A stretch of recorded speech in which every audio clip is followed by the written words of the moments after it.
जय श्री ओम नमः सिद्धेश्वर। ओम नमः सिद्धेश्वर। नमो हरिहंताय,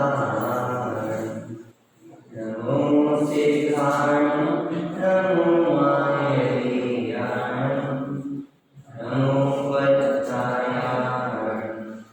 नमो लोये सबसापूर्णम्।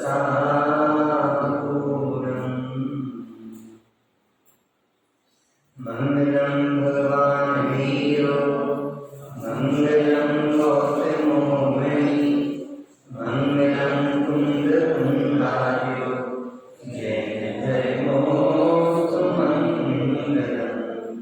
सर्वमंगल मांगल्यम, सर्वकल्याणकारकम, ब्रह्माणं सर्वधर्माणां जयतु शासनम्। मंगलमय मंगलकरं वीतरागवेद्या, नमो कालिकाय परे हरहन्ताय महा।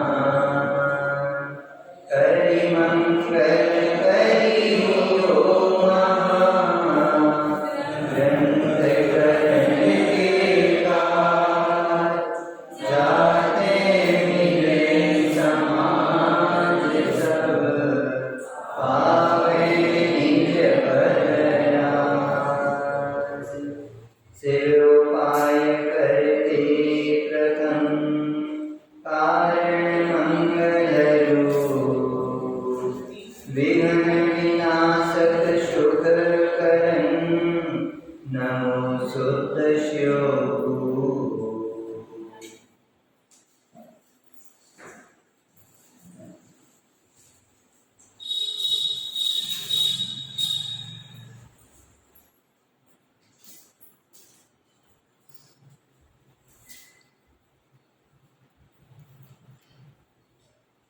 पुरुषार्थ से मोक्ष प्राप्ति, इस विषय में अपनी चर्चा विगत दिनों चली। आज की और अंतिम चर्चा अपनी शेष है।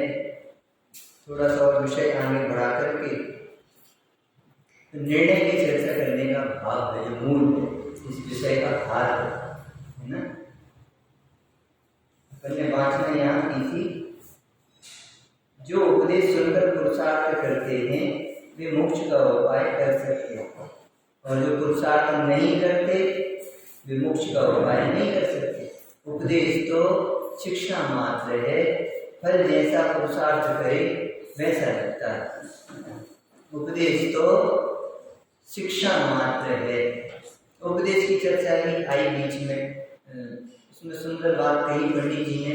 उपदेश दो प्रकार से दिया जाता है। दो प्रकार से कौन सा उपदेश दिया जाता है? एक तो व्यवहार ही का उपदेश दिया जाता है, और एक निश्चय सहित व्यवहार का उपदेश दिया जाता है। तो अब हमारे लिए उसमें से जो प्रयोजन हम सिद्ध कर सकें, हम वो वाली शैली को अपने जीवन में पकड़ लें। अपन ने तो यहाँ जो चर्चा की है, निश्चय सहित व्यवहार के उपदेश की प्रधानता रखते हुए इस विषय को समझने का प्रयास किया है। अब हमारा पुरुषार्थ जैसा चले, या तो जो उसमें उदाहरण है उसमें उपयोग लगाए, शैली में उपयोग लगाए, उसको उपदेश में उपयोग लगाए, या उपदेश के में वाचक में से वाच्य को ग्रहण करना सीख जाए। वाचक में से वाच्य को ग्रहण करना सीख जाए।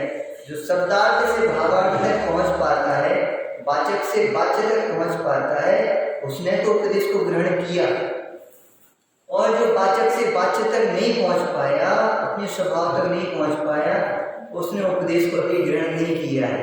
हाँ ठीक है, क्षिप्त संज्ञान में वो भाव थोड़ा सा समझ में आ गया है, लेकिन अभी जब तक वैसा भाव अंदर में भाषित नहीं होता है, तब तक वो उस समझ को समझ कहा ही नहीं जाता। वो क्षिप्त संज्ञान के खाते में बस चली जाती है ना। आइए थोड़ी सी एक चर्चा द्रविड़लिंगी मुनिराज की आ रही है, फिर आगे अपना विषय आएगा।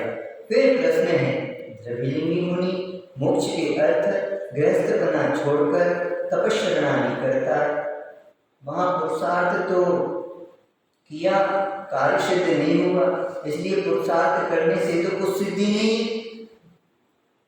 हमने तो इतना पुरुषार्थ की, आप इतनी पुरुषार्थ की बातें कर रहे हो। द्रविड़लिंग मुनिया ने क्या कम पुरुषार्थ किया? चट्टानों पे जाके, पर्वतों पे जाके नग्न अवस्था में उपवास आदि करके और इतना घनघोर तपस्या कर रहे, सब कुछ कर रहे, इतना ज्ञान हो गया उनके लिए। अब क्या करना बाकी रहा? जो इतनी पुरुषार्थ लगा के आप बैठे हो। पंडित जी क्या कह रहे समाधान में? अन्यथा पुरुषार्थ से फल चाहे तो कैसे सिद्धि हो? एक ही लाइन में पूरी धराशायी कर दी इतनी बड़ी बात। तो इतने तप किए, इतना त्याग किया, इतना संयम पाला, इतने तपस्या कर रहे, घर छोड़ दिया, परिवार छोड़ दिया, दुकान छोड़ दी, पैसा छोड़ दिया, हम कह रहे बाहर से सब राट भी तोड़ दिया, अब क्या करें बताओ? जान ले। उन्होंने कहा अन्यथा पुरुषार्थ से फल चाहे तो कार्य की सिद्धि नहीं होती। मोक्ष मार्ग का पुरुषार्थ तो स्वभाव सम्मुख दृष्टि होने से प्रारंभ होता है। और उनमें पुरुषार्थ किसे माना? कि उन्होंने पुरुषार्थ माना है शुभ भावों में उपाधि बना, बस इसमें संतुष्ट रहते हैं। द्रविड़लिंग की गलती क्या रहती है? वे शुभ भावों की क्रियाओं को करते हुए दो शब्द, शुभ राग का परिणाम और शुभ क्रिया, शुभ राग का परिणाम, प्रशस्त परिणाम और शुभ क्रिया करके उसमें क्या रहता है? मस्त रहते। हमारा जीवन तो एकदम चौका चल रहा है। वे तो इतना शुभ राग कर रहे हैं, प्रशस्त परिणाम कर रहे हैं, प्रशस्त क्रियाएं कर रहे हैं, और उन्हें भी द्रविड़लिंग कह के सब धूल कह दिया, सब बेकार उनके जीवन का। सुनो, अब उनके जीवन से प्रयोजन परक बना ना इस विषय को, प्रयोजन परक। वे तो शुभ भावों में उपाधि बना मान रहे, हम तो अशुभ भावों में, भोगों में, विषयों में, कसायों में, इनमें उपाधि बना माने बैठे। शरीर में उपाधि बना बात चल रहा है, नहीं चल रहा है? तो हम तो कहते हैं हाँ द्रविड़लिंगी, हे झूठे, मिथ्या दृष्टि, घनघोर, कैसे कैसे अपने अंदर में धाराएं चलती रही थी मिथ्या दृष्टि के प्रति। वे तो सब कुछ त्याग करके और प्रशस्त से प्रशस्त परिणाम कर करके भी तो कोई आ करके उनके शरीर में तो छील दे, पूरा खाल खींच ले और उसमें नमक मिर्ची भी भर दे, तो भी सामने वाले के प्रति क्रोध नहीं आएगा, जलन नहीं होगी, उसके ऊपर मारने का भाव नहीं आएगा, कोई भी विकल्प नहीं आएगा। देखो तो द्रविड़लिंगी की शुक्ल दृष्टि का परिणाम ऐसा होता है, मिथ्या दृष्टि का भी। तब तो ऐसे परिणामों के बल पे 90 किलोमीटर तक चले जाते और है मिथ्या दृष्टि। बात समझ में आ रही नहीं आ रही? क्या कहना चाह रहे हैं? इतना सब कुछ किया लेकिन कह रहे हैं अन्यथा पुरुषार्थ से फल चाहे तो कैसे सिद्धि हो? बस हमने दूध में शक्कर ही डाली और बाकी सब डालते रहे, नमक डाला, फिटकरी डाली, सब कुछ डाला, दुनिया के तमाम प्रकार के आइटम डाले, दूध मीठा क्यों नहीं हो रहा? कारण विपरीत है, कारण विपरीत है। अब फल की सिद्धि हो तो हो कैसे? अन्यथा पुरुषार्थ से, उसे वो पुरुषार्थ लग रहा है कि हम पुरुषार्थ कर रहे हैं, ये पुरुषार्थ लगता है, ये पुरुषार्थ नहीं है, निबोध का पुरुषार्थ है। शुभ भावों में धर्म की कल्पना हो जाना, शुभ भावों को करते हुए संतुष्ट हो जाना, यानी शुभ अशुभ से, पुण्य पाप से पार निज आत्म का धर्म है। क्या करें? लेकिन जिस संतुष्टि नाम का एक जो महान दोष है, मिथ्या संतोष नाम का, ये जीव को न जाने कहाँ तक ले जाता है और कहाँ से पटक देता है, पता नहीं लगता। भाई साहब 11वें गुण स्थान से भी गिर जाता है, जीव निबोध पहुंच जाता है।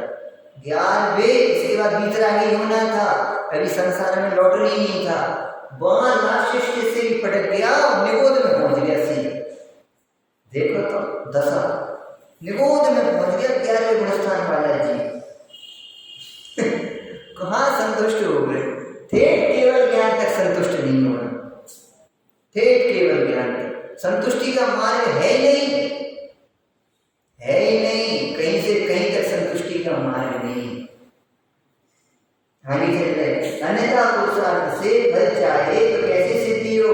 तपस्या व्यवहार साधन में अनुरागी होकर प्रवर्ते, उसका फल शास्त्र में तो शुभ बंध कहा है, और यह उससे मोक्ष चाहता है, कैसे होगा? यह तो भ्रम है। भ्रम है। भ्रम दूर करने का, भ्रम जनित दुख को दूर करने का उपाय क्या है? भ्रम दूर करना। अब भ्रम दूर होगा कैसे? ये तो क्वेश्चन मार्क हो गया, प्रश्न हो गया कि भ्रम जनित दुख को दूर करने का उपाय क्या है? भ्रम दूर करना। और भ्रम दूर कैसे होगा? ये प्रश्न खड़ा किया पंडित जी ने, मालूम कहाँ पे? ये प्रश्न खड़ा किया 7वें अधिकार में। भ्रम जनित दुख को दूर करने का उपाय, भ्रम दूर करना, ये प्रश्न खड़ा किया पंडित जी ने 7वें अधिकार में। इस प्रश्न का उत्तर दिए 9वें अधिकार में। पंडित जी की शैली तो देखो, प्रश्न खड़ा किया 7वें अधिकार में, उत्तर दे रहे 9वें अधिकार में। क्या उत्तर दिया मालूम है? प्रश्न क्या है भैया? प्रश्न बोलो भैया। भ्रम जनित दुख को दूर करने का उपाय क्या है? तो उन्होंने किया भ्रम दूर करना। ये तो आपने फिर क्वेश्चन मार्क लगा दिया। अब इसका उत्तर 9वें अधिकार में मालूम क्या दिया कि सच्चे उपदेश से निर्णय करने पर भ्रम दूर होता है। ये जो सच्चे उपदेश से निर्णय नहीं करेगा तो फिर क्या करना पड़ेगा?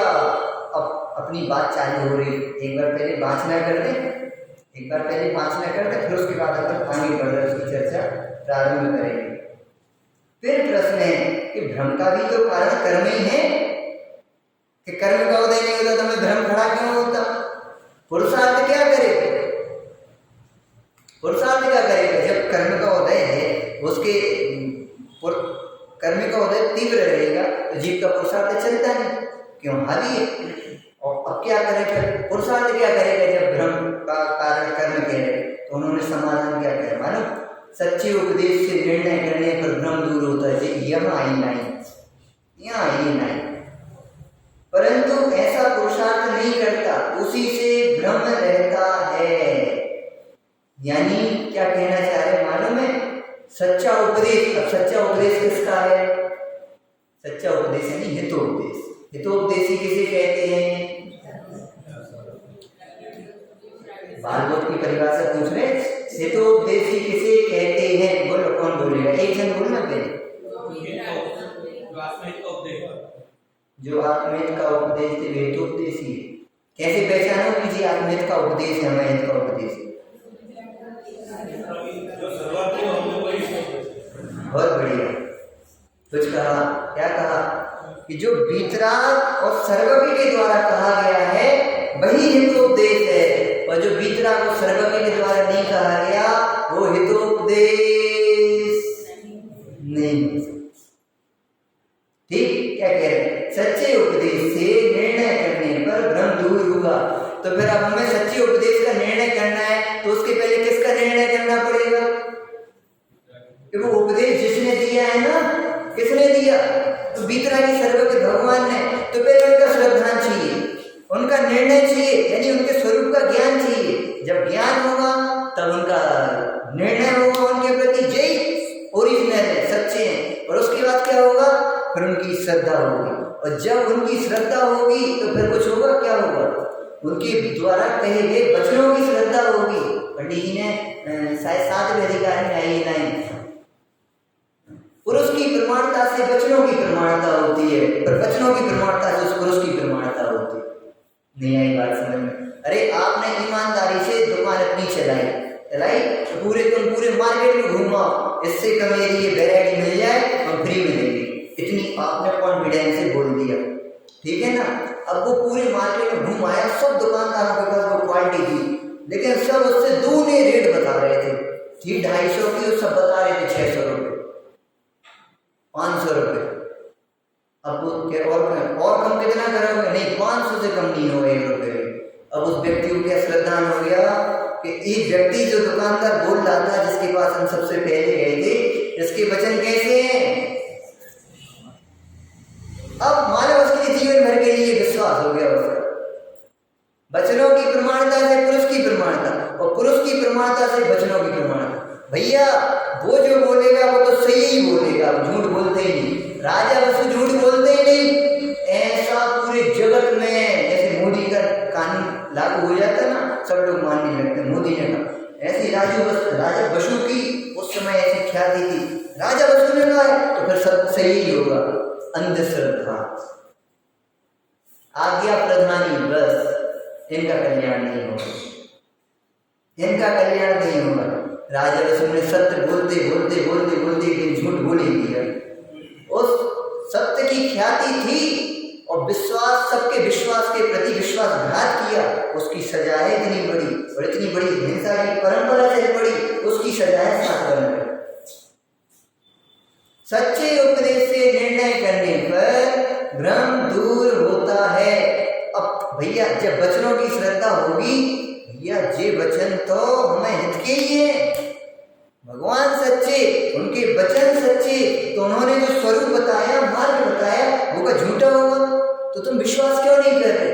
तो जैसे ही तुम्हें भगवान के वचनों की श्रद्धा होगी तो उपयोग ऑटोमेटिक अंतर्मुखी हो जाएगा, करना नहीं पड़ेगा, फिर करना नहीं पड़ेगा, ऑटोमेटिक उपयोग अंतर्मुखी हो जाएगा। जब तुम बाहर में कहीं उपयोग लगा ही नहीं रहे, उपयोग तो वो कहीं ना कहीं तो रहेगा, कहीं ना कहीं तो झुकेगा। श्रद्धा का काम तो झुकना है, निर्णय का काम किसका है? ज्ञान का, विवेक का, ठीक है ना, सुनना। अब वो ज्ञान ने निर्णय किया, नहीं ये ठीक नहीं, ये सही है, बोलो निर्णय करना सरल काम है कि कठिन काम?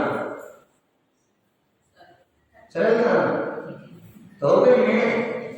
कितने साल से सुन रहे? निर्णय करना सरल काम है कि कठिन काम है? अरे कौन क्या होगा सर, बचन को ठीक हानि होगा। बोलो निर्णय करना सरल काम है कि कठिन काम?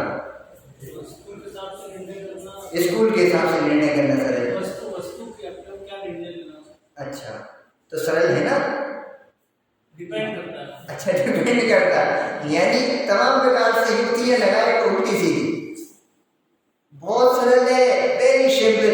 आज यहाँ सर्दी हो गई थी तो वो अनार का रस बना तो भैया हमने अनार का रस, क्यों? सर्दी बढ़ जाएगी। बोलो कितने 1 सेकंड में निर्णय लिया नहीं लिया? बोलो यहाँ इतनी बढ़िया बढ़िया चप्पल, इतनी 500 वाली, 700 वाली, 1000 वाली, और एक से एक सुंदर चप्पल उतरी है। कौन कौन सी चप्पलें पहन, कौन सी चप्पल पहनोगे? अच्छी की अपनी? कितने फटाफट 100 चप्पलों में अपनी चप्पल कैसे ढूंढ लेते? देखा है उसके संबंध में निर्णय।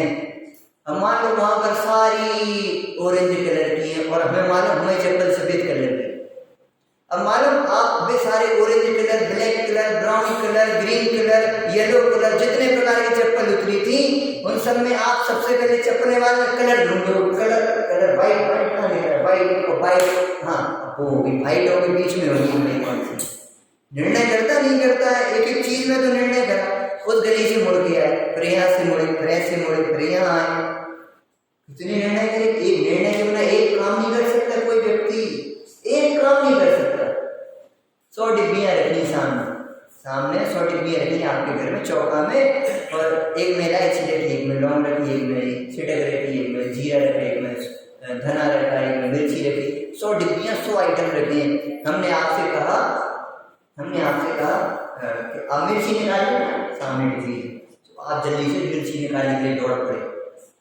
जब एक डिब्बा खोला उसमें धना निकली, एक डिब्बा खोला उसमें काजू निकली, एक डिब्बा खोला उसमें किशमिश निकली, एक डिब्बा खोला उसमें इलायची निकली। अब फिर परेशान हो गए, 2, 5, 10 डिब्बी 15 डिब्बी खोल ली, अरे कहाँ फंसे? अब मानो अब कितने विकल्प होंगे, अज्ञान में विकल्प होंगे, यथार्थ ज्ञान में निर्णय नहीं होगा जिस चीज का, खूब परिणाम बिगड़ेंगे, खूब आकुलता होगी, खूब परिणाम ऐसे होंगे बेवल होने लगेंगे। कहाँ फंसे? इससे अच्छा तो पूछ के आ जाते, भागवता में दौड़ के क्यों आ गए? समझ में आई ना? अब हमने कहा कि भैया वो 16 नंबर की डिब्बी में मिर्ची रखी, निकालना था। अब बोलो कितने विकल्प होंगे, कितनी आकुलता होगी, कितने परिणाम बिगड़ेंगे, कितना अर्थ ध्यान होगा। जिस चीज का निर्णय होता है बिल्कुल आंख बंद करके जाता है, आंख बंद करके ले आता है, लो निराकुल हो जाता है। निर्णय में उपयोग लगाना ये पहला पुरुषार्थ है। कुछ कहा, बड़ी सुंदर लाइन है ये मोक्ष मार्ग का पहले नंबर का पुरुषार्थ है, पहले नंबर का। और सम्यक दर्शन पहली सीढ़ी है, तो अब ये पहला पुरुषार्थ है।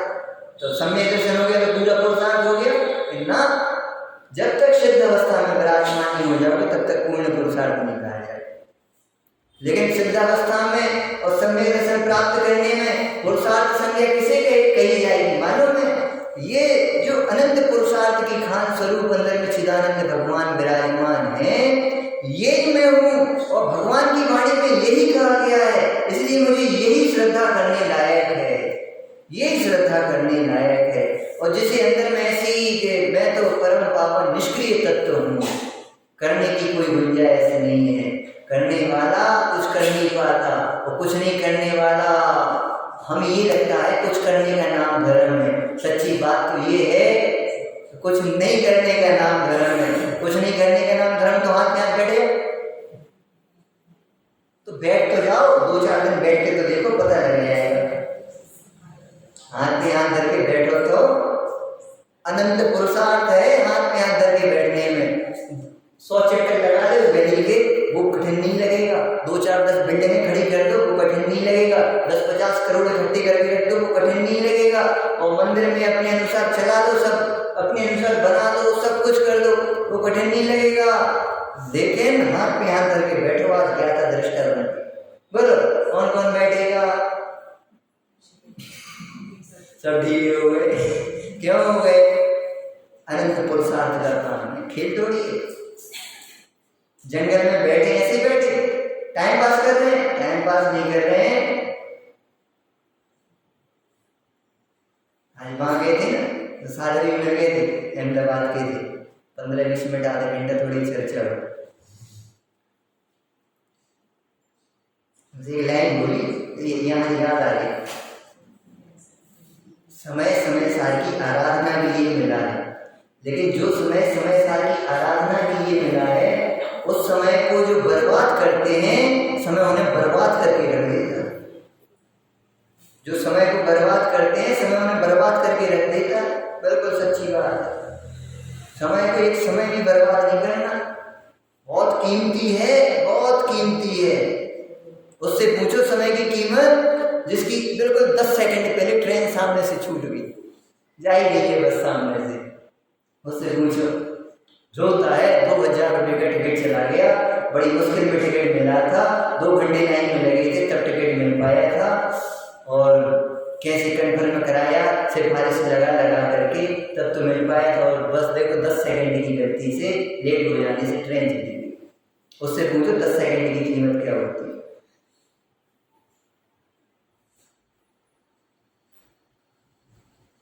हमें कीमत आती है एक चीज।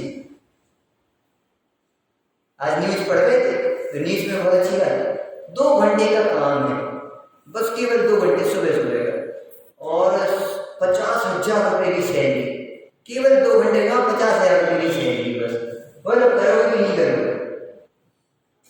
करोगे? केवल 2 घंटे का, 24 घंटे का नहीं है, ये तो चूस रहे जॉब वाले। तो ये तो केवल 2 घंटे का काम और 50,000 रुपए की सैलरी। बोलो करोगे भैया? नहीं करोगे? दुकान में थोड़ी तरह कमा लोगे हैं? सड़क की झाड़ू लगाना है।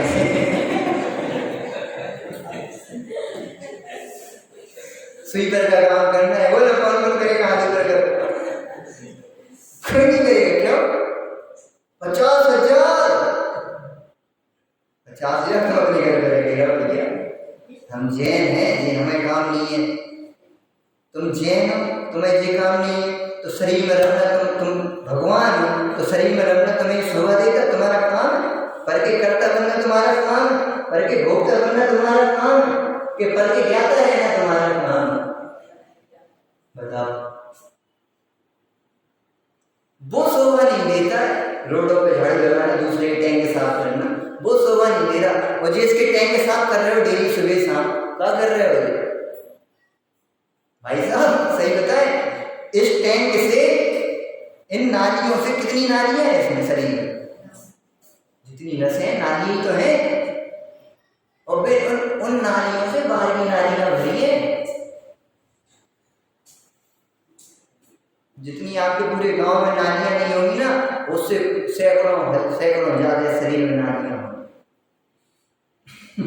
इसको साफ करने में खराबी नहीं लग रही, उसको साफ करने में खराबी नहीं, वो हमारा काम नहीं है, तो इसमें रमना तुम्हारा काम है। सोचो,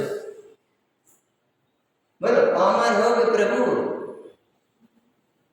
आमर हो कि प्रभु। प्रभु देखो तो काय के दो प्रभु, यानी कि जो सर्व प्रकार से परिपूर्ण है, द्रव्य से पूरा, क्षेत्र से पूरा, काल भाव से पूरा, हानि न होवे वृद्धि न होवे, दिखे सदा पूरा, अद्भुत चेतन नूरा, अद्भुत चेतन नूरा। जब प्रभु हो तो परिपूर्ण और कमी का एक ही है, तो सम्यक दर्शन तो आ जाए। कम से कम नहीं यार, केवल अगर पंचम काल में केवल ध्यान, कम से कम सम्यक दर्शन तो हो जाए। है कि चाहिए कि नहीं चाहिए सम्यक दर्शन? हाँ, अभी भी मटक रहे, अभी हमें अभी भी सम्यक दर्शन, जब तक सम्यक दर्शन चाहिए तब तक तो सम्यक दर्शन मिलने ही नहीं। बोला तो है कि नहीं, अभी भी सम्यक दर्शन चाहिए, परिपूर्ण हो, परिपूर्ण स्वरूप की स्वीकृति नहीं चाहिए। देखो ये कुछ तेज है काज, हम दूर कर दें। पामरता को देखने से पामरता जाने वाली नहीं, और प्रभुता को देखने से पामरता रहने वाली नहीं। इतना बढ़िया वाक्य दिया न्याय वाली, दिया नहीं दिया? प्रभुता को देखने से प्रभुता रहने वाली नहीं। वहां 186 नंबर की गाथा है समय सारे जी में, 186 है, आप नंबर देख लेना।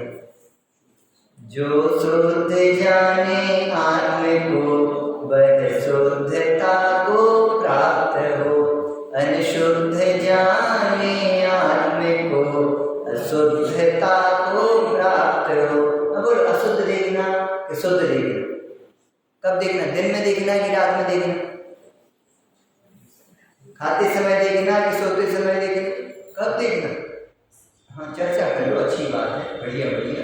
लेकिन देखेंगे तो 55 साल के नहीं देखेंगे, 35 साल के, 75 साल के, 85 साल के, करोड़पति, अमीर, गरीब, मोटे, पतले, स्त्री, पुरुष, क्या देख रहे हो? पागल हो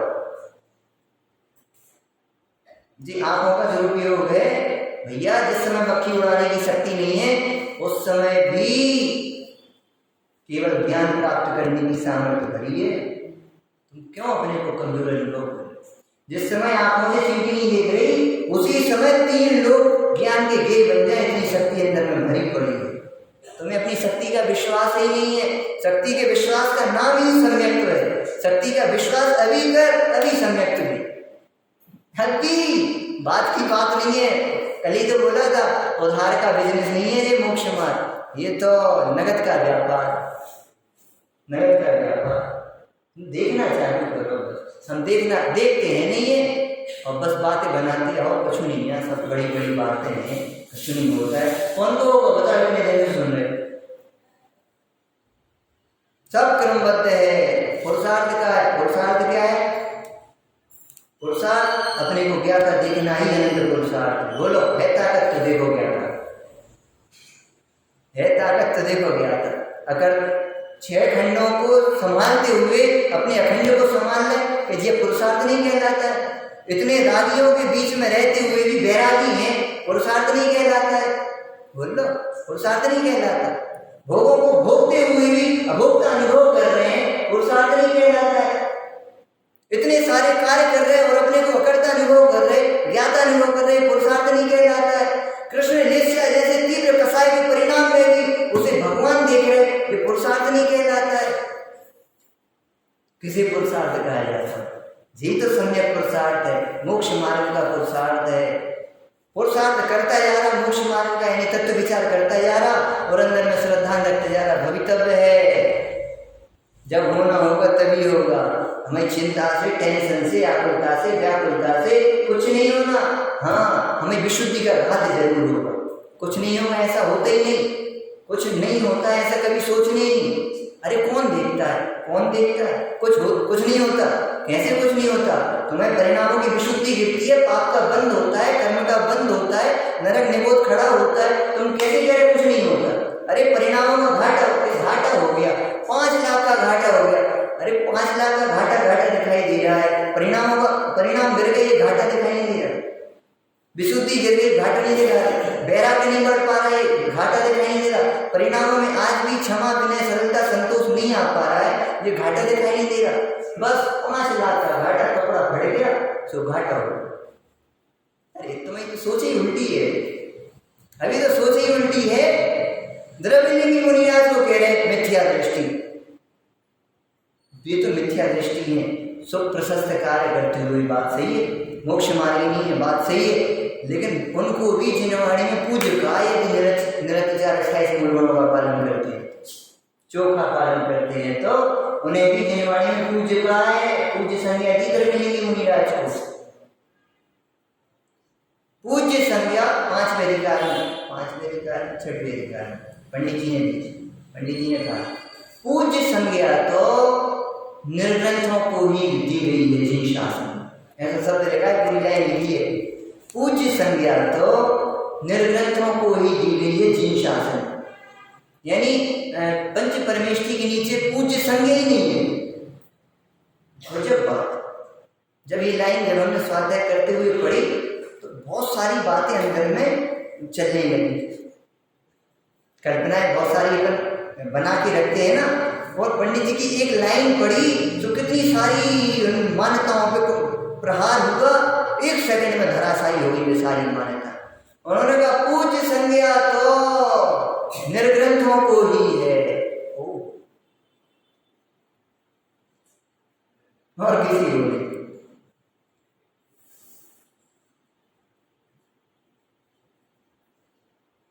वस्तु स्वरूप को समझने में अनंत पुरुषार्थ है, और वो पुरुषार्थ जो जीवन में करता है वो ही निर्णय कर पाता है, और जो निर्णय करता है उसी का उपयोग अंतर्मुखी हो जाता है। जो ज्ञान, जो निर्णय अभी कह रहा था, ये कहानी पढ़ी है आपने, कौन सी? आप कुछ भी कहो में है लाल वाली नहीं पढ़ी? सबके माथे लाल, लाल बिना कोई नहीं, याते भय कंगाल, गांठ खोल देखी नहीं पढ़ी, घर पे जाके पढ़ना तब सोना, ठीक है? कौन सी जिनवाणी? आप कुछ भी कहो, होगी जिनाने में आपके, होगी ना, पढ़ना उस कहानी को। मालूम क्या हुआ? पिताजी हीरे के पारखी थे, जौहरी थे, जयपुर से बम्बई जाते थे हीरे की जांच करने, उसमें जो प्रॉफिट वो मिलता था तो उससे अपना घर चलाते थे। अच्छे जौहरी थे, बहुत अच्छी पकड़ थी, लेकिन कुछ बीमारी हुई, वैद्य को दिखाने गए, वैद्य ने कहा आपकी तो जीवन का काल बहुत थोड़ा सा बचा है। अरे तो बड़ी अभी जवान है, एकदम क्या हो गया? कि नहीं, आपकी स्थिति तो बहुत डाउन नजर आ रही है, नाड़ी पकड़ी, आपके पास जीवन का ज्यादा काल शेष बची नहीं है, बहुत थोड़ा सा काल बचा है, ज्यादा से ज्यादा 10 दिन जी जाओ तो बहुत बड़ी बात है। एकदम अच्छा भला आदमी, थोड़ा सा कुछ हो, कोटा वाले घर में नहीं है ना, क्या हुआ? 5 ही मिनट में तो खेल हुआ, जिनको सुनने में आई होगी। तो उनने वैद्य जी ने ज्यादा से ज्यादा आपके लिए जीवन का ज्यादा से ज्यादा तो 10 दिन का समय, और उनको आज के लास्ट दिन समझो तो एकदम घबरा गए। उनने अपनी जितनी जीवन में पूंजी कमाई थी, उस पूंजी को बेच करके एक रतन खरीद लिया, और वो रतन स्वयं देख के लाए और पत्नी से कह गए कि देखो ये रतन हम रखे जा रहे हैं। और हम वैद्य के पास गए थे, थोड़ा दर्द हो रहा था, तो उसने कहा है तुम्हें पास जीवन का काल बची नहीं है, बहुत छोटा सा काल बचा है, सो हम तो चले जाएंगे अब 2-5 ज़्यादा से ज़्यादा 10 दिन के अंदर, तुम अकेली रह जाओगी, ये बेटा है, कैसे पालन पोषण होगा? 1-8 साल तो अच्छी से गुजर हो जाएगी घर पे, फिर आगे परेशानी जाएगी। तो बेटा बड़ा हो जाए और घर की गुजर करने के लिए, घर चलाने के लिए इस हीरे को बेच देना, जब तक इसकी और कीमत बढ़ जाएगी तो अच्छे से घर चल जाएगा। बेटे को बिजनेस करा देना, इसकी जो संपत्ति थोड़ी सी और मिले तो अच्छे से जीवन चल जाएगा। सब समझा गया, और 2-4 दिन में उसकी आयु पूरी हो गई और फिर चला गया। यद्यपि पहले से सब ज्ञान में आ गया था तो सावधान होकर के गया, लेकिन क्या हुआ, वो हीरा जो लाया था ना सारी संपत्ति बेच करके, आज क्या करें, बिना पाप का धर्म का उदय आता है तो सारी बुद्धि पे पानी चला जाता है, पत्थर पड़ जाते हैं। वो आज ऐसी पहचान करी कि वो कहाँ से ले आया हीरा की जगह पूरी संपत्ति दिया, पहचान ही नहीं कर पाए। अभी निर्णय में जो माँ ने जब बड़ा हो गया थोड़ा सा, माँ दूसरे के यहाँ काम करने लगी, सब कुछ हो गया, अब कहा बेटा हम तुझे व्यापार कराएंगे। माँ के हाथों में छाले पड़ गए थे, दूसरे के यहाँ बर्तन मांजते, तो बेटे थोड़ा सा बड़ा हो गया था, अब उसे देखा नहीं जाता था, हमें माँ दूसरे के ऐसे काम करती, माँ अब तू काम नहीं करेगी, हम जाएंगे, हम कमाएंगे, तो कोई काम करेंगे और तुम काम नहीं जाओगे, तुम्हें हाथ देख करके हमें अंदर में बहुत खराब लग रहा है। ठीक है, नहीं बेटा हम तुझे व्यापार कराएंगे। माँ रोटी तो घर में खानी है नहीं, और तुम कह रही व्यापार कराओगे, कहाँ से? व्यापार के लिए पूंजी चाहिए होती है, और पूंजी है कहाँ अपने पास? सुनना। तो कहती नहीं, चल मेरे साथ अंदर एक कमरे गई, संदूक खोला, संदूक में से वो हीरा निकाला कपड़े के अंदर से। देख बेटा अपने पास जो हीरा है, तेरे पिताजी सारी संपत्ति बेच करके जो हीरा हमारे पास रख गए थे, और वो हीरा तू बाजार में जाना बेचना, लाखों रुपए का है, कम का नहीं है और बेशकीमती है, तो जाओ बाजार में जाके बेच दो, जो पैसा आएगा उससे व्यापार करना, अच्छा बढ़िया बड़ा वाला। बाजार गया तो उसके किसी ने यानी बहुत कम रेट लगाया कि अरे 1000 रुपये होते ही हीरा, इतना ज्ञान तो हमें भी है, तुम हमें बच्चा समझ के उल्लू बना रहे हो। तो उसने बेचा नहीं, और 4 से 2 रुपये का नकली था, कौन उसका पैसा देता? जो सोच रहे सब लोग हमें उल्लू बना रहे। अब गया बम्बई जौहरी बाजार, किसी ने सलाह दे दी तुम तो बम्बई जाओ तो जौहरी बाजार में फिर वहाँ बेचना, वहाँ अच्छी रेट मिलेगी। तो बम्बई गया, अपनी माँ ने कहा पिताजी बम्बई जाते थे हीरा वहाँ, तो 2-4 दुकानों पर गया बम्बई में, किसी ने अच्छी रेट नहीं लगाए, तो जिसके यहाँ पिताजी हीरा की बात करने जाते थे ना परख जान, उसी दुकान में आके आप पहुँच गया और हीरा लेकर। मालूम दुकानदार क्या कहता? क्यों भाई ये हीरा कहाँ से लाए? कि हमारे पिताजी जौहरी थे। कहाँ से आए? हम जयपुर से आए। अच्छा, पिताजी का नाम क्या था? हमारे पिताजी जौहरी थे और उनका नाम ये था। अच्छा, तुम उनके बेटे हो? तुम्हें मालूम है तुम्हारे पिताजी हमारी दुकान पे आके चेक करते थे हीरे की पर। अच्छा, आप क्या आते थे? अच्छा रहा, धन्यवाद, जय जयकार कर। वो 1 सेकंड में देखते क्या समझ गया कहाँ है, लेकिन उसने कुछ कहा नहीं। आज उसने कुछ कहा नहीं सेठ, उसने ये कहा कि सुनो बेटा अभी डाउन है बहुत, अभी रेट बहुत डाउन है, इसकी कीमत अच्छी नहीं मिलेगी, एक काम करो इसको अभी रख दो, 4 महीने बाद 5 महीने बाद अच्छा सीजन उठेगा फिर बेचना तो खूब अच्छे रेट मिलेंगे इस हीरे के। और उसने तिजोरी में लॉकर लगा दी और ले लो बेटा ये चाबी, सील कर दी, और उसको वो चाबी घर पे भेज दो माँ के पास, और तुम यहीं रहो। हम कहाँ रहेंगे? तुम हमारे पास रहे ना, हमारे घर में हमारा बहुत बड़ा घर, उसमें एक कमरे में रहे, भोजन कहाँ करेंगे? हमें साथ करना। उनका बेटा नहीं था, उनके लिए बेटा चाहिए था, वो उसको लाड कह रहे थे। ठीक, तो कल से हमें साथ आना, दिन का दुकान में बैठना, सीखना भी, जब जिस दिन रेट उठेगा उस दिन अपन बेच देंगे। उसको बात चली, उसने चाबी अपनी माँ को लिफाफे में रख के सेंड कर दी। सुनना बड़ी अच्छी, अब जो समझाने वाला टर्निंग पॉइंट था, दुकान के सारे लड़कों से कह दिया दुकान पे जितने हीरे अपन खरीदें वो इसके हाथ से होकर के गुजरना चाहिए, और जितने हीरे बिके दुकान से वो भी इसके हाथ से होकर के गुजरना चाहिए। 6 महीने में हर एक हीरा को उसने देखा और तरासा, देखा और तरासा, देखा और तरासा। 6 महीने में ऐसा जौहरी बन गया, बिल्कुल पारखी बन गया। अब सेठ ने कहा जब पारखी बन गया, देख लिया भैया हीरा हाथ पे रखा हो, पता लगी इतनी खोट है भैया, इसके 50,000 रुपये कम रहेंगे। देख लो, आप बेचना हो तो बेच नहीं में इतना पार्टी हो गया बिल्कुल चोखा। अब सेठ ने उसे ध्यान दिलाने के लिए, क्योंकि अब जो हीरा बन चुका था लड़का स्वयं पार्टी हो गया था, तो उन्होंने कहा बेटा चाबी मंगा लो, चाबी मंगा लो, अब सीजन हो गया है, अब तुम्हारा हीरा बहुत महंगे रेट में बिकेगा। तो उसने चिट्ठी डाल के माँ से चाबी मंगा ली और हीरा चाबी आ गई। और जैसे उस हीरा को अलमारी से निकाला, हाथ पे रखा और आंखों की आंखें फटी है उसे। क्यों क्यों? ये हीरा है, कांच है, डिजाइन तो वही है, सेठ जी ने चेंज तो नहीं कर दी। नहीं, हमने जो निशान बना दिया था छोटा सा, वो निशान ये भी बना हुआ, चेंज तो नहीं हुआ। और लोग दुकान की तमाम प्रकार की बातें कर रहे हैं, सेठ ने उल्लू बना दिया, ये कर दिया, वो कर दिया। सेठ ने उल्लू नहीं बनाया। सेठ जी आप तो कह रहे थे हीरा है उस दिन जब आपने हाथ में लिया था 6 महीने पे, ये तो कांच है बेटा। हम तो उसी दिन देख गए थे कांच, लेकिन तुम्हारी उस दिन हमने सारी बातें सुनी ना, तो हमने कही कैसे जीवन जिएगा ये बेटा, इतना बढ़िया जौहरी का, बहुत ईमानदार थे हमारे जौहरी जी। तो उनका बेटा कहाँ फिरेगा, कोई उल्लू बना देगा, तुम जीवन भर अपने को ठगा हुआ अनुभव करेंगे। तो हमने कहा तुम स्वयं पारखी बन जाओगे, तुम्हें फिर हमें अलग से कुछ करने की जरूरत नहीं है। उसने उस कांच को लिया, हीरे को, जैसे पहले निर्णय था कि हीरा है, आज निर्णय यथार्थ हुआ, तो वो हीरा क्या दिखने लगा, कांच देखे। उसने यूं लिया और यूं फेंक दिया पीछे, कोई कीमत नहीं है, यूं फेंक दिया।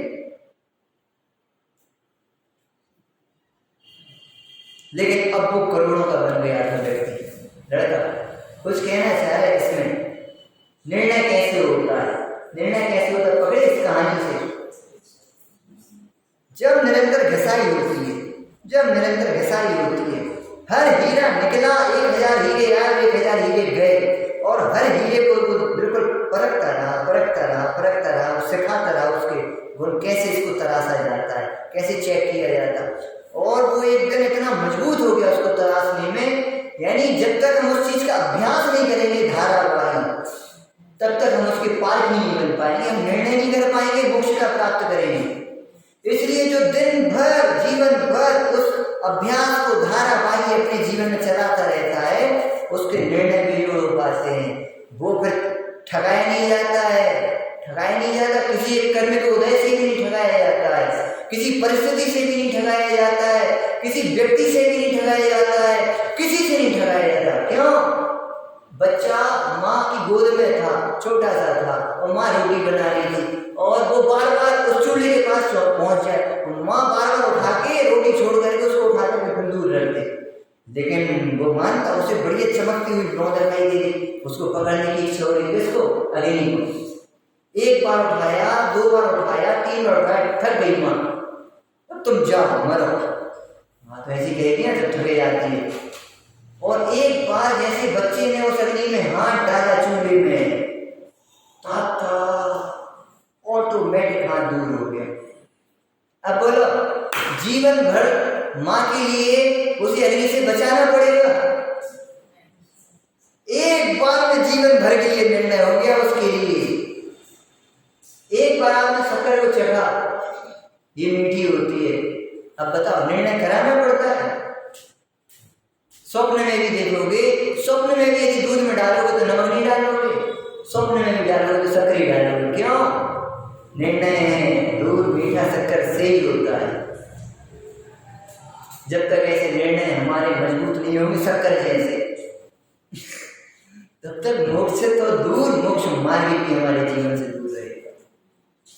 इसलिए इस ज्ञान की धारा को धारावाही चलाना, बस इस तरह धारा प्रवाही ज्ञान का आरा चला। आरा समझ गए? आरी, धारावाही आरी चलाओगे तब कटेगी। थोड़ी यहाँ फेर दी, थोड़ी यहाँ फेर दी, थोड़ी यहाँ फेर दी, कटेगी नहीं, कटेगी नहीं। ऐसे कटती है क्या? 2-5 मिनट अभी चिंतन कर लिया, 2-5 मिनट शाम को चिंतन कर लिया, 2-5 मिनट रात में चिंतन कर लिए, 2-5 मिनट ऐसे का मोक्ष मार्ग होगा। ऐसे मोक्ष मार्ग होगा 2-5 मिनट में। समझ में आ रही भैया क्या कहना चाह रहे हैं? धारावाही वो जब अपने अंदर की चिंतन शैली बन पाएगी तब कहीं जाके अपने निर्णय चौकी रोक पाएंगे। उसके लिए आत्मविश्वास चाहिए, अंदर में संकल्प शक्ति चाहिए है, विवेक चाहिए है, संशय विपर्य नत्यवसाय दोषों का ज्ञान चाहिए ताकि उस ज्ञान में संशय विपर्य नत्यवसाय दोष खड़े ना हो पाए। उद्देश्य लक्षण निर्देश परीक्षा चाहिए। परीक्षा किए बिना हम क्या निर्णय करेंगे? अरे परीक्षा और निर्णय एक ही चीज है। परीक्षा कहो चाहे निर्णय कहो एक ही चीज है। आगम का सेवन, युक्ति का अवलंबन, परंपरा गुरुओं का उपदेश और स्वानुभव तो फल है। जब इतनी चीजें हमारे जीवन में क्लियर नहीं होगी हमारे निर्णय क्लियर नहीं हो पाएंगे। निर्णय क्लियर करने के लिए तो मजबूत बनाने के लिए तो ये सारी चीजें चाहिए। इस प्रकार से अपने जीवन में एक बार पढ़े लेते हैं बस। सच्चे उपदेश से निर्णय करने पर भ्रम दूर होता है, परंतु ऐसा पुरुषार्थ नहीं करता उसी से भ्रम रहता है। निर्णय करने का पुरुषार्थ करे तो भ्रम का कारण जो मूल कर्म है उसके भी उपशमादिक हो। स्वाध्याय निर्णय के लिए करो और किसी के लिए मत करो। हमारे निर्णय क्लियर हो रहे कि नहीं हो रहे, और नहीं हो रहे तो हमारा स्वाध्याय पानी में जा रहा है, ये समझ के बैठना। तब भ्रम दूर हो जाए, क्योंकि निर्णय करते हुए परिणामों की विशुद्धता होती है। यानी परिणामों की विशुद्धता होती जा रही है तो समझ जाओ हमारा ज्ञान सही दिशा की ओर बढ़ रहा है। और यदि विशुद्धता नहीं बढ़ रही है, संसार शरीर भोग आसान नहीं दिखाई दे रहे, तो समझो हमारा निर्णय सही नहीं, हमारी दिशा विपरीत आगे चल रहा है। उससे मोह की स्थिति अनुभाव घटते हैं। इससे मोह की स्थिति अनुभाव घटेंगे। भैया इस नाव को इस पार से उस पार ले जाना है तो कितने छेद करने पड़ेंगे? नाव को नदी के इस पार से उस पार ले जाना तो कितने छेद करने? अरे बोलो कितने छेद करने पड़ेंगे? 2 ठीक भी नहीं। हाँ, तो हमें एक भी मान्यता उल्टी नहीं रखनी पड़ेगी संसार से पार जाना। एक मान्यता को सही करना पड़ेगा, एक विचार को सही करना पड़ेगा, बुद्धि पूर्वक चिंतन करना पड़ेगा, तब कहीं जाकर के अपना ज्ञान सम्यकता को प्राप्त हो पाएगा। ज्ञान ही सर्व समाधान कारक है। ज्ञान की शरण लेना, जंगल में भी मुनिराज कौन की शरण ले? ज्ञान की शरण। ज्ञान ही सर्व समाधान कारक है। एक उदाहरण दे अपनी बात पूर्ण करें। एक राजा था, 2 मिनट 3 मिनट लेंगे बस, ठीक है? बस तो नहीं निकलेगी ना, ठीक। एक राजा था राज्य में, और उसके राज्य में एक वैद्य रहता था। वो वैद्य क्या कहता था कि हमें पास हर समस्या का समाधान, हर समस्या दुनिया की जो भी समस्या उसका समाधान मेरे पास था। कौन? वैद्य। वो कहता था हर समस्या का समाधान है। एक दिन क्या हुआ, वो उसके पूरे गांव में ये बात प्रसिद्ध थी कि अपनी वैद्य ऐसा कहता। एक बार क्या हुआ, पूरे राज्य को शत्रु राजाओं ने चारों तरफ से घेर लिया, आक्रमण कर दिया। बिना बताए, बिना सूचना के, गुप्तचरों के माध्यम से रात को 12-1 बजे सूचना मिली, महाराज अपना किला चारों तरफ से शत्रु राजाओं के द्वारा घिर चुका है, वे आक्रमण कर चुके हैं। और जैसे ही भोर होगी, दिन होगा, और वे अंदर घुस करके आक्रमण कर देंगे। अपने पास बस जो अपन घनघोर निद्रा में सो रहे हैं, उठो और उससे जीतने क्या करना है कुछ निर्णय लो। राजा बेचैन हो गया, नींद तो इस तरफ चली गई। बैठा, रात 1 बजे पूरी मंत्रिमंडल की मीटिंग बैठी, सब कुछ हुआ, सारी बात हुई, किसी को कुछ सूझे ही नहीं जा रहा क्या करे। सूचनाओं के द्वारा, गुप्तचरों के माध्यम से सूचना मिली कि कितने सैनिक हैं। तो जैसे तैसे करके 1-2 घंटा में ये पता लगा महाराज उनके पास 50,000 सैनिक हैं। मंत्री से पूछा अपने पास कितने सैनिक हैं? महाराज अपने पास तो करीब 25,000 सैनिक हैं। जब उनके पास इतने सैनिक है तो शस्त्र भी उनके पास डेवलप होंगे, तो 2-2 पकड़ के अपन को मारेंगे तो अपनी तो धुजली बन जाएगी। महाराज कुछ सोचो, अब तो कुछ करो। सब लोग दिमाग लगा लगा के परेशान हो गए, कुछ नहीं सोचा। एक व्यक्ति वहां बैठा था, महाराज अपने नगर में वो वैद्य कहता है हमारे पास हर समस्या का समाधान है। उसके पास चले तो समस्या का समाधान निकला कि अपने पास 3-4 घंटे 5 घंटे बचे, बस 3 बजने को। तो रात के 3 बजे राजा और मंत्री सब वैद्य के घर पे गए, उसकी झोपड़ी में, और रात को दरवाजे खटखटाए। रात को उसने नींद में उठे, वैद्य जी देखा महाराज आप हमें कुटिया में हैं, क्या बात, मैं बुला लिया होता वहाँ पे, कोई बात नहीं आप बैठिए। उनको बिठाने के बाद कहा देखो वैद्य जी बात ऐसी है, आप कहते हो हर समस्या का समाधान, इसलिए आपके पास समस्या बतानी आए। अपने राज्य को शत्रु राजा ने घेर लिया है, अब उससे क्या समाधान करें ताकि अपन सुबह होते आक्रमण कर दें और अपन बच जाए, कोई उपाय आपके पास है? थोड़ा तो सोचता रहा, आधा घंटे सोचा, बैठे। एक उपाय आया है। क्या उपाय आया है? ये उपाय आया है, एक काम करो, त्रिफला चूर्ण सुना है? त्रिफला चूर्ण हर रहेगा वाला, इनको कुटवाओ और एक गिलास पानी में सब सैनिकों को दे दो। तो तुम्हारा दिमाग तो ठीक है, हमें युद्ध लड़ना है, दिमाग खराब थोड़ी है हमारा, तो नींद में होगा, सो जाओ। उसको भड़बड़ा करके सब भगाए। आधा घंटा हो गया, कुछ सूझा नहीं, क्या करे? सब लोग फिर बैठे, मंत्री राजा। 4 बज गए, 2-2.5 घंटा 3 घंटे बचे, बस 7 बजेंगे और बजे आक्रमण कर देंगे।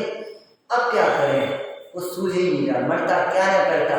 तो राजा ने कहा एक बार मंत्री एक बार फिर से जाओ वैद्य के पास, कुछ नया उपाय सोचा हो उसने।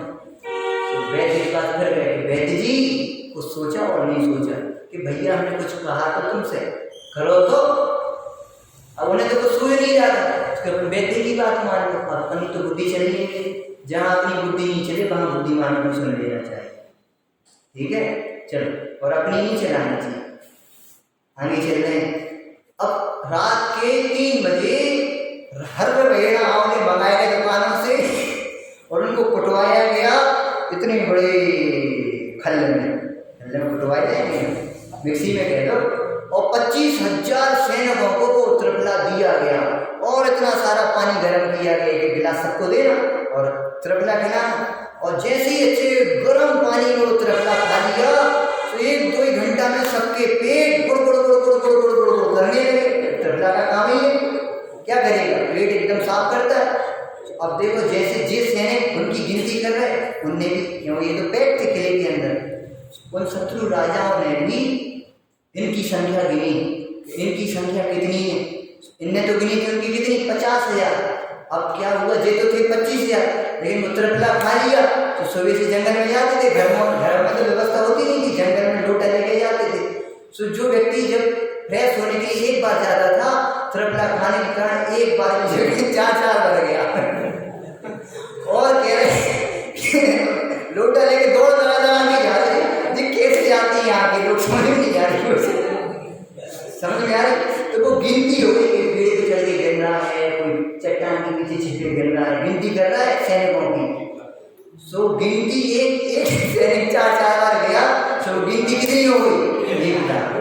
उनने अपने राजा के पास सूचना पहुंचाई, महाराज 1 लाख है और अपन 50,000, 2-2 पकड़ के अपन को मारेंगे तो दूसरी भी नहीं बचेगी, भाग जाओ, जिन सारे फालतू में भावुकता में आक्रमण कर दिया, बिन मौत मारे जाने से अच्छा तो है किनारे। आधा घंटा में पूरी सेना रघु चक्र गुप्तचरों के द्वारा सूचना आई राजा के पास, महाराज युद्ध जीत गए। तो कैसे? लड़का तो चालू नहीं हुआ, महाराज त्रिफला ने युद्ध जिता दिया। समझ में आई? त्रिफला ने युद्ध जिता दिया, वैद्य जी मान गए आपकी पारखी नजर। यानी त्रिफला से युद्ध जीते नहीं जीते, कि त्रिफला से युद्ध नहीं जीते, उस ज्ञान से युद्ध जीता जाता।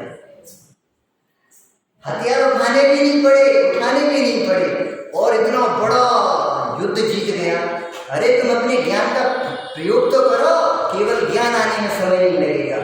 तुम समय दर्शन लिए मर रहे हो, समय दर्शन नहीं हो रहा, मिथ्या ज्ञान नहीं हो रहा, 100 का निर्णय नहीं कर पा रहे हैं, तो हमें चिंतन शक्ति नहीं पड़ पा रही है, तुम ज्ञान का प्रयोग करते नहीं हो और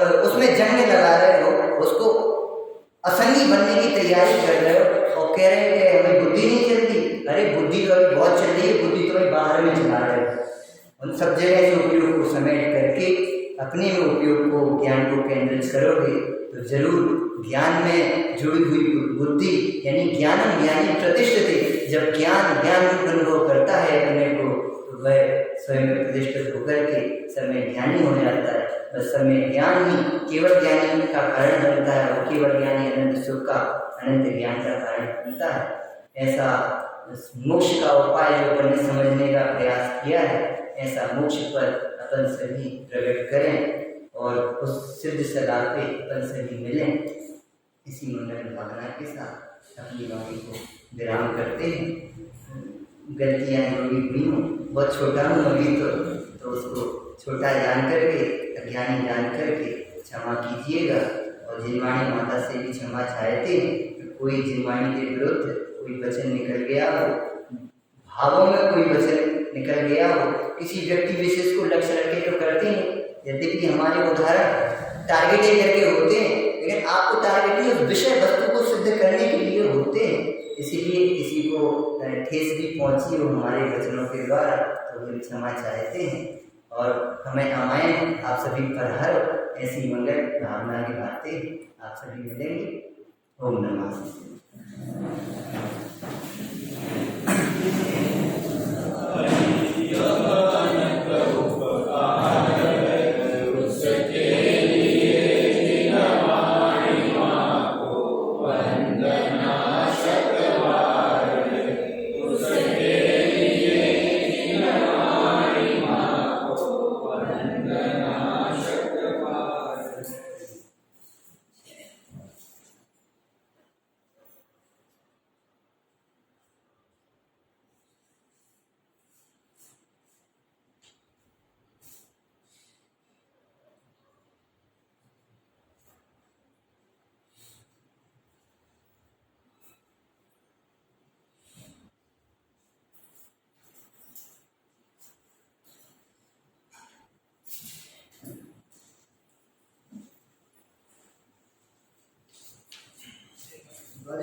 सभी के लिए जय जय